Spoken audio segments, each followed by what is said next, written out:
नमस्कार मित्रांनो, स्वागत आहे तुमचं आजच्या या व्हिडिओमध्ये. या व्हिडिओत आपण एन-डी-ए म्हणजेच नॅशनल डिफेन्स अकॅडमीमध्ये जी वर्षातनं 2 वेळा एन-डी-ए एक्झामिनेशन होते, तर त्याच्याविषयी आपण माहिती घेतोय.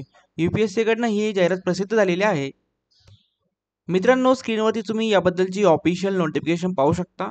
या ठिकाणी ऑनलाईन ॲप्लिकेशन चालू झालेलं आहे आणि तुमचं अर्ज करण्याची लास्ट डेट असणार आहे 4 जून 2024 पर्यंत. ओके.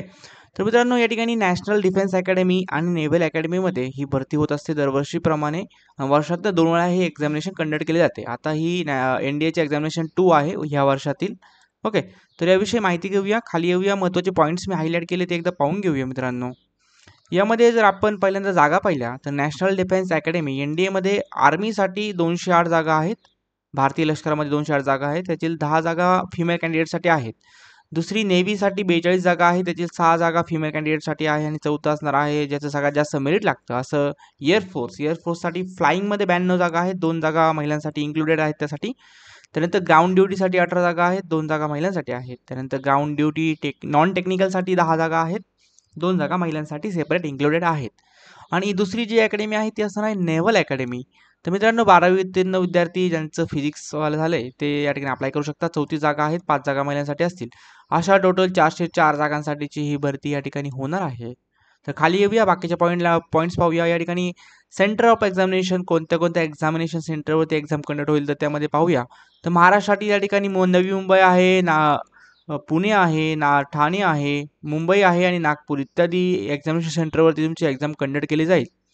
आणि या ठिकाणी जर आपण पाहिलं तर कॅन्डिडेटसाठी इलिजिबिलिटी क्रायटेरिया म्हणजे तुम्ही कोणती पात्रता काय यासाठी पाहूया. तर तुम्ही भारताचे नागरिक असणं आवश्यक आहे. त्यानंतर एज लिमिट आणि सेक्स आणि मॅरिटल स्टेटसमध्ये जर आपण पाहिलं तर ज्यांचं लग्न झालेलं नाही असे अनमॅरिड मेल आणि फिमेल या ठिकाणी अप्लाय करू शकतात. ज्यांचा जन्म हा 2 जानेवारी 2006 आणि ते 1 जानेवारी 2009 या दरम्यान ज्यांचा जन्म झाला आहे, 2006 ते 2009 ह्या दरम्यान ज्यांचा जन्म आहे असे विद्यार्थी या ठिकाणी अप्लाय करू शकतात. खाली येऊया. खाली आल्यानंतर बाकीचे पॉईंट्स पाहूया. या ठिकाणी जर आपण एज्युकेशन क्वालिफिकेशन पाहिलं तर आर्मी विंग जे आर्मीच्या ज्या जागा आहेत त्यासाठी 12वी उत्तीर्ण विद्यार्थी अप्लाय करू शकतात. ओके.